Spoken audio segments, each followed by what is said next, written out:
Hello student, આજે chapter 2 સ્થિત વિદ્યુત સ્થિતિમાન અને કેપેસિટન્સ. વિદ્યાર્થી મિત્રો, આ ચેપ્ટર સ્થિત વિદ્યુત શાસ્ત્ર સાથે સંકળાયેલું છે. ચેપ્ટર 1 ની જેમ જ ચેપ્ટરની કેટલીક બેઝિક વસ્તુઓથી આપણે શરૂઆત કરીએ. સંરક્ષી બળોના નામ જણાવો. પણ વિદ્યાર્થી મિત્રો, સંરક્ષી ક્ષેત્રો, કયા ક્ષેત્રોને સંરક્ષી ક્ષેત્રો કહેવાશે? યાદ છે આપણે 11th માં આવતું તો ગુરુત્વાકર્ષી ક્ષેત્ર, સંરક્ષી ક્ષેત્ર. એટલે સંરક્ષી ક્ષેત્રમાં જે બળ લાગતા હોય એને સંરક્ષી બળ તરીકે ઓળખી શકાય. એટલે ગુરુત્વાકર્ષી ક્ષેત્ર, પછી વિદ્યુત ક્ષેત્ર અને ચુંબકીય ક્ષેત્ર, આ ત્રણ ક્ષેત્રોને સંરક્ષી ક્ષેત્રો કહેવાય. પછી વિદ્યાર્થી મિત્રો, આપણને ક્વેશ્ચન થાય, પ્રશ્ન થાય કે કેમ આ ત્રણ ક્ષેત્રોને સંરક્ષી ક્ષેત્રો કહેવાશે? તો આમની કેટલીક કેરેક્ટરિસ્ટિક છે, લાક્ષણિકતા છે. લાક્ષણિકતા પહેલી કે આવા ક્ષેત્રમાં પદાર્થ વિદ્યુતભારને એક બિંદુથી બીજા બિંદુ સુધી લઈ જઈએ તો થતું કાર્ય એ માર્ગ પર આધારિત હોતું નથી, પ્રારંભિક અને અંતિમ સ્થાન પર આધાર રાખે છે. આવું આપણે 11th માં આવતું કે એમ દળનો પદાર્થ એક ઊંચાઈથી બીજી ઊંચાઈ લઈ જઈએ તો કરવું પડતું કાર્ય એ માર્ગ પર આધારિત નથી, પણ પ્રારંભિક અને અંતિમ સ્થાન પર આધાર રાખે છે. બીજી લાક્ષણિકતા કે આવા ક્ષેત્રોમાં બંધ માર્ગ પર થતું કુલ કાર્ય શૂન્ય હોય છે. બંધ માર્ગ પર થતું કુલ કાર્ય શૂન્ય હોય છે. એટલે હાલ ગુરુત્વાકર્ષી ક્ષેત્રની વાત કરીએ તો પદાર્થને આ રીતે બંધ માર્ગ પર ત્યાં જ પાછો લાવીએ એટલે સ્થાનાંતર 0 થાય, એટલે કાર્ય શૂન્ય થાય. ત્રીજી વિશેષતા કે આપણે જે પણ કાર્ય કરીએ આવા ક્ષેત્રમાં પદાર્થ પર, એ કાર્ય ફોગટ જતું નથી, બાતલ જતું નથી. એ કાર્ય પદાર્થમાં સ્થિતિ ઉર્જા સ્વરૂપે સંગ્રહ પામે છે. અને આવા ક્ષેત્રોમાં જે બળ પ્રવર્તતા હોય એ બળોને જ સંરક્ષી બળો કહે છે. તો બાળકો, સંરક્ષી બળોના નામ જણાવો. તો ફર્સ્ટ, ગુરુત્વ બળ. વિદ્યુત બળ આપણે ચેપ્ટર 1 માં ભણે. ચુંબકીય બળ ચેપ્ટર 4 ની અંદર આપણે ભણીશું. અને આ એક બળ રહ્યું સ્પ્રિંગ બળ, જે 11th ની અંદર આપણે ભણ્યા. એટલે VSQ માં પૂછાય કે સંરક્ષી ક્ષેત્રો જણાવો, સંરક્ષી બળો જણાવો, અને જે હમણાં લાક્ષણિકતાઓની આપણે બેઝિક ચર્ચા કરી એ પણ તમારે યાદ રાખવાની. નેક્સ્ટ ક્વેશ્ચન ઇઝ, વિદ્યુત બળ સંરક્ષી છે તેમ બતાવો અને સ્થિત વિદ્યુત સ્થિતિ ઉર્જાની વ્યાખ્યા આપો. બાળકો, વિદ્યુત બળ સંરક્ષી છે તેમ આપણે દર્શાવવાનું છે, તેમ સાબિત કરવાનું છે. પણ અહીંયા પહેલા એક એક્સપેરિમેન્ટ આપણે સમજીએ. એમ દળનો પદાર્થ દેખાય છે ને બાળકો? હાલ કયું ક્ષેત્ર? અહીંયા ગુરુત્વાકર્ષી ક્ષેત્ર. અને કયું બળ લાગે છે? ગુરુત્વાકર્ષી બળ. હવે ગુરુત્વાકર્ષી બળની વિરુદ્ધ પદાર્થ પર કાર્ય કરવામાં આવે. ખ્યાલ આવ્યો? ગુરુત્વાકર્ષી બળની વિરુદ્ધમાં પદાર્થ પર કાર્ય કરવામાં આવે. અને હમણાં જ કહ્યું કે સંરક્ષી બળ હોય, સંરક્ષી ક્ષેત્ર હોય, એના વિરુદ્ધ થયેલું કાર્ય એમાં સ્થિતિ ઉર્જા સ્વરૂપે સંગ્રહાય. એટલે આપણે જે કાર્ય કર્યું એમાં સ્થિતિ ઉર્જા સ્વરૂપે સંગ્રહાય. હવે આમાં સ્થિતિ ઉર્જા વિદ્યાર્થીઓ લાઈટ દેખાય છે, જગારા દેખાય છે, નથી દેખાતા? ઉર્જા સંગ્રહ પામી કે નહીં પામી કઈ રીતે ખબર પડે? ખ્યાલ આવતો નથી. તો અહીંથી આને ફ્રી કરી દો, છોડી દો. તે બધી જ ગતિ ઉર્જા બધી જ સ્થિતિ ઉર્જા રહી શેમાં ફેરવાઈ જશે? ગતિ ઉર્જામાં. એટલે ગુરુત્વાકર્ષી ક્ષેત્ર સંરક્ષિત ક્ષેત્ર છે. તો આવી જ ચર્ચા સેમ ટુ સેમ ડિસ્કશન આપણે વિદ્યુત બળ માટે લખવાની. અહીંયા આવશે કે વિદ્યુત બળની વિરુદ્ધ, જેમ ગુરુત્વાકર્ષી બળની વિરુદ્ધ એમ વિદ્યુત બળની વિરુદ્ધ વિદ્યુત ભારને, જેમ એમ દળનો પદાર્થ હતો એમ વિદ્યુત ભારને એક બિંદુથી બીજા બિંદુ સુધી ક્ષેત્રની વિરુદ્ધ કાર્ય કરતા કાર્ય તેમાં સ્થિતિ ઉર્જા સ્વરૂપે સંગ્રહ પામે છે. સમજાયું બાળકો? આ વિદ્યુત ભાર ગણિતો. ગુરુત્વ બળને વિદ્યુત બળ ગણિતો. તો વિદ્યુત બળની વિરુદ્ધ વિદ્યુત ભારને એક બિંદુએથી બીજા બિંદુ સુધી લઈ જવા કરવું પડતું કાર્ય તેમાં સ્થિતિ ઉર્જા સ્વરૂપે સંગ્રહાય છે. અને આ વિદ્યુત ભારને મુક્ત કરતા એ બધી સ્થિતિ ઉર્જા શેમાં કન્વર્ટ થશે? ગતિ ઉર્જામાં. આથી કહી શકાય કે વિદ્યુત બળ સંરક્ષી બળ છે. સાથે સાથે સ્થિતિ ઉર્જા અને ગતિ ઉર્જાનો કુલ સરવાળો પણ કેવો રહેશે? અચળ. આપણે નેક્સ્ટ ક્વેશ્ચનમાં પણ જોઈશું. હવે સ્થિત વિદ્યુત સ્થિતિ ઉર્જાની વ્યાખ્યા આપો. 11th માં પણ આવી વ્યાખ્યા આપણે ભણી ચૂકેલા છીએ. અનંત અંતરેથી વિદ્યુત ક્ષેત્રના કોઈ બિંદુ સુધી વિદ્યુત ભારને વિદ્યુત ક્ષેત્રની વિરુદ્ધ અચળ ઝડપે ગતિ કરાવી લાવતા કરવા પડતા કાર્યને તે વિદ્યુત ભારની વિદ્યુત સ્થિતિ ઉર્જા કહે છે. તો બાળકો વ્યાખ્યા કેવી રીતે યાદ રાખવી? VSQ માં પૂછી શકાય. તો પહેલા યાદ રાખો, ચોથી ક્યાંથી? અનંત અંતરેથી. ક્યાં સુધી? વિદ્યુત ક્ષેત્રના કોઈ બિંદુ સુધી. કોને? તો વિદ્યુત ભારને. કેવી રીતે? વિદ્યુત ક્ષેત્રની વિરુદ્ધ. કેવી રીતે? અચળ ઝડપે ગતિ કરાવી લાવતા કરવા પડતા કાર્યને વિદ્યુત ભારની વિદ્યુત સ્થિતિ ઉર્જા કહે છે. બાળકો વ્યાખ્યા યાદ રહેશે. પહેલા તો ક્યાંથી? અનંત અંતરેથી. ક્યાં સુધી? વિદ્યુત ક્ષેત્રના આપેલા કોઈ બિંદુ સુધી. કોને? વિદ્યુત ભારને. કેવી રીતે? વિદ્યુત ક્ષેત્રની વિરુદ્ધ. આ ખાસ ધ્યાનમાં રાખજો. અચળ ઝડપ એટલે પ્રવેગ શૂન્ય હોય. ઝડપ વેગ અચળ, મૂલ્ય અચળ એટલે પ્રવેગ શૂન્ય. ગતિ કરાવી લાવવા કરવા પડતા કાર્ય વિદ્યુત ભારની વિદ્યુત સ્થિતિ ઉર્જા કહે છે. એટલે અહીંયા બે VSQ થયા આમાં કે વિદ્યુત બળ સંરક્ષી બળ છે સમજાવો અને સ્થિત વિદ્યુત સ્થિતિ ઉર્જાની વ્યાખ્યા આપો. અને જો આ ડિટેલ્સમાં આગળ પણ આપણે ભણીશું. નેક્સ્ટ ક્વેશ્ચન, વિદ્યુત સ્થિતિ ઉર્જા સમજાવો. 2 ગુણમાં પૂછાય તો આપણે આ કન્ટેન્ટ લખવાનું. અથવા દર્શાવો કે વિદ્યુત ભારની સ્થિતિ ઉર્જા અને ગતિ ઉર્જાનો સરવાળો અચળ રહે છે. કુલ ઉર્જા અચળ રહે છે. સંરક્ષિત ક્ષેત્ર કોઈ બી હોય એમાં કુલ ઉર્જા હંમેશા અચળ રહેતી હોય. તો અહીં બાળકો ઉગમ બિંદુ પર એક વિદ્યુત ભાર કેપિટલ Q મૂકેલ છે. હવે એના વિદ્યુત ક્ષેત્રની અંદર આ એક પરીક્ષણ વિદ્યુત ભાર સ્મોલ q ને, કયો વિદ્યુત ભાર? પરીક્ષણ વિદ્યુત ભાર સ્મોલ q ને R બિંદુથી P બિંદુ સુધી અપાકર્ષણ બળની વિરુદ્ધ લાવવા કાર્ય કરવું પડે છે. અહીંયા સમજજો બાળકો. પહેલા તો આપણે એક વિદ્યુત ભાર મૂક્યો કેપિટલ Q ઉગમ બિંદુ પર.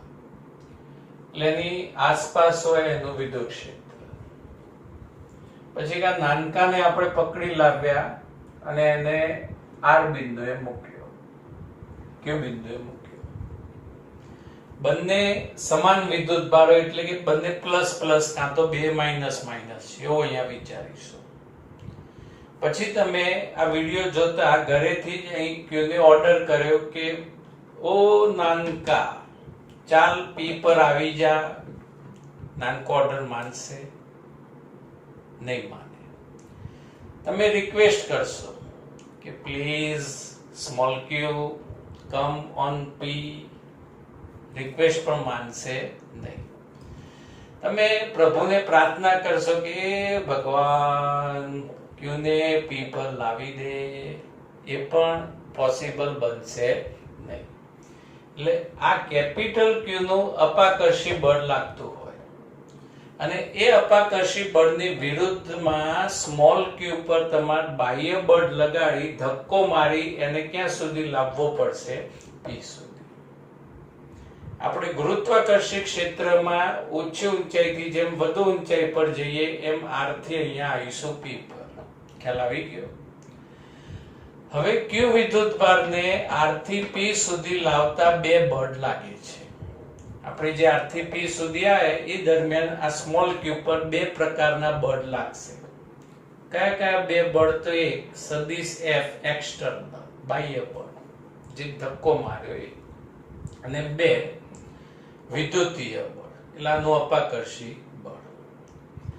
હવે વિદ્યુત ભારની ઝડપ કોન્સ્ટન્ટ અચળ હોવાથી પ્રવેગ કેટલો? શૂન્ય. પ્રવેગ શૂન્ય એટલે એફ નેટ પરિણામી બળ પણ શૂન્ય. અને આમ બાહ્ય બળ વડે જે કાર્ય થાય કાર્ય આ ક્યુ માં સ્થિતિ ઊર્જા સ્વરૂપે સંગ્રહ પામે છે. હવે બે કાર્યના રિઝલ્ટ વ્યાખ્યાયિત કરીએ તો વિદ્યુતભાર ક્યુ ને આર થી પી સુધી લઈ જવા બાહ્ય બળ વડે થતું કાર્ય WRP આર થી પી is equal to integration r to p સદિશ f ext dot સદિશ dr. બાળકો સૂત્ર યાદ છે? ચર બળ વડે થતા કાર્યનું સૂત્ર. અહીંયા ચર બળ આવશે. દરેક બિંદુ પાસે અંતર અલગ અલગ એટલે બાહ્ય વિદ્યુતીય બળ અલગ અલગ એટલે એને અનુરૂપ બાહ્ય બળ પણ અલગ અલગ હોય એટલે ચર બળ દ્વારા થતા કાર્યનું સૂત્ર. અને બાહ્ય બળ વડે કાર્ય થાય એટલે પ્લસ આવશે. હવે વિદ્યુત બળની વિરુદ્ધ દિશામાં થતું કાર્ય. આપણે બાહ્ય બળ લગાડ્યું, વિદ્યુત બળે વિરુદ્ધ દિશા લગાડી એટલે અહીંયા માઇનસ સંકલન આર થી પી સદિશ Fe ઇલેક્ટ્રિક ફોર્સ ડોટ સદિશ dr. અને આ જે કાર્ય રહ્યું બાહ્ય બળ વડે થતું જે કાર્ય રહ્યું એ કાર્ય વિદ્યુત ભારમાં સ્થિતિ ઊર્જા સ્વરૂપે સંગ્રહ પામે છે. આમ વિદ્યુત ભારને પી બિંદુએ પાસે મૂકી બાહ્ય બળ દૂર કરીએ. આપણે આ વિદ્યુત ભારને અહીંથી લઈ અહીં સુધી લાવ્યા નાનકાને અને અહીંયા જેવું બાહ્ય બળ દૂર કરીએ એટલે આ કેપિટલ ક્યુ વિદ્યુતભાર એ આના પર કયું બળ લગાડશે? અપાકર્ષી બળ ભગાડશે. ચલ ભાગ અહીંથી એટલે અપાકર્ષી બળ લાગશે. એટલે આ સંગ્રહાયેલી જે સ્થિતિ ઊર્જા એ શેમાં રૂપાંતરિત થશે? ગતિ ઊર્જામાં રૂપાંતરણ પામે છે.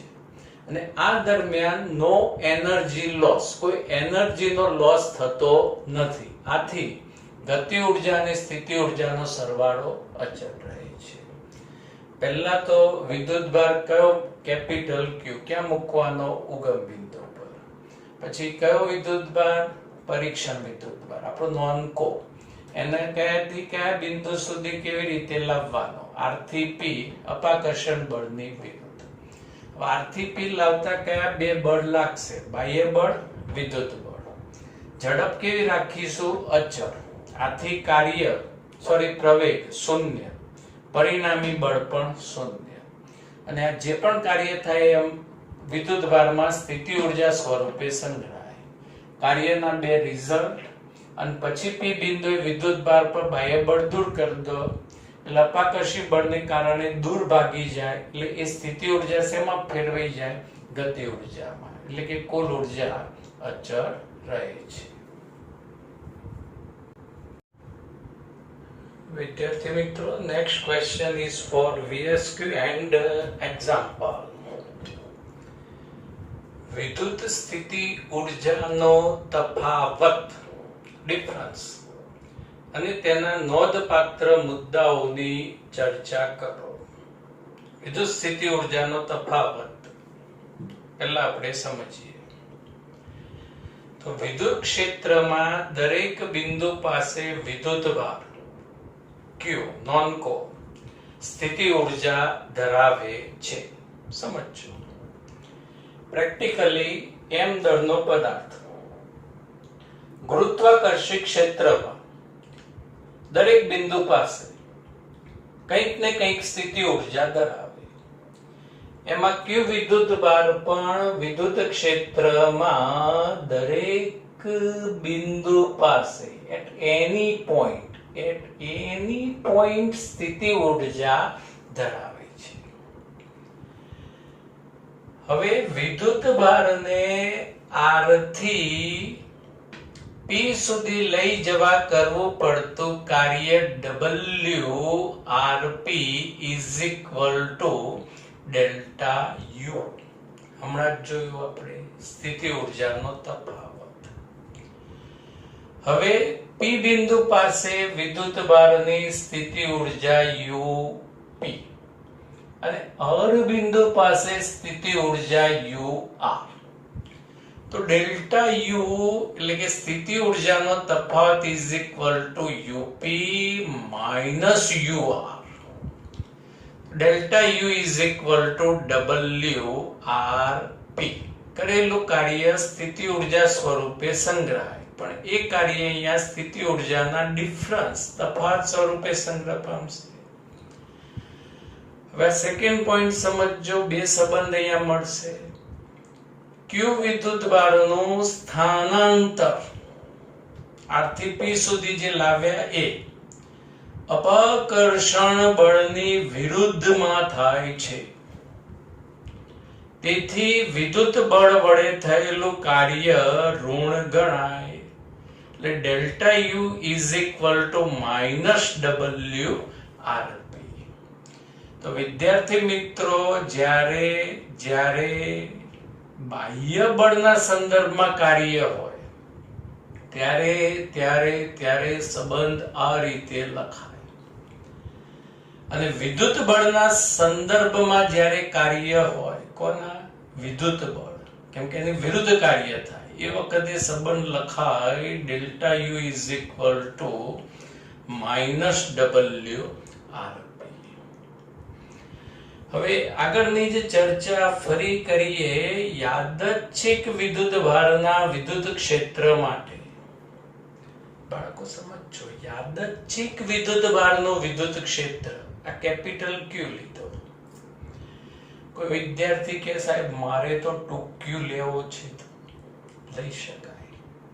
કોઈ વિદ્યાર્થી કે સાહેબ આપણને તો 100Q જ ગમે, લઈ શકાય.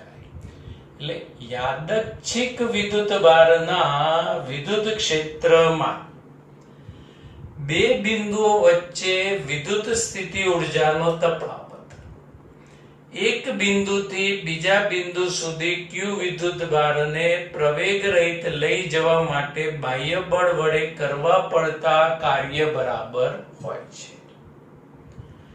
આ સંબંધ રહ્યો, એનું સ્ટેટમેન્ટ આપણે લખ્યું બાળકો. વિદ્યુત ક્ષેત્રમાં એટલે આપણે લખ્યું કે યાદચ્છિક વિદ્યુતભારના વિદ્યુત ક્ષેત્રમાં બે બિંદુઓ વચ્ચે વિદ્યુત સ્થિતિ ઉર્જાનો તફાવત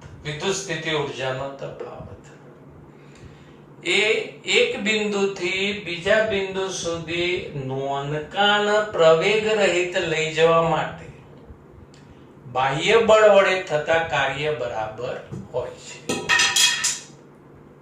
વિદ્યુતભાર નોનકો પડી ગયો, બાહ્ય બળ વડે થતા કાર્ય બરાબર હોય છે. અને આ જ સંબંધ જો લખવો હોય તો તમારે શબ્દ કયો ઉમેરવો પડશે? અપાકર્ષી બળની વિરુદ્ધ દિશામાં થતા કાર્ય બરાબર હોય છે. હવે નોંધપાત્ર બાબતો સ્ટેપ બાય સ્ટેપ સમજો. 3 નોંધપાત્ર બાબત છે. વિદ્યુતભારને એક બિંદુથી બીજા બિંદુ સુધી લઈ જવા કરવું પડતું કાર્ય ગાયબ એ પ્રારંભિક અને અંતિમ સ્થાન પર આધાર રાખે છે, માર્ગ પર આધારિત નથી.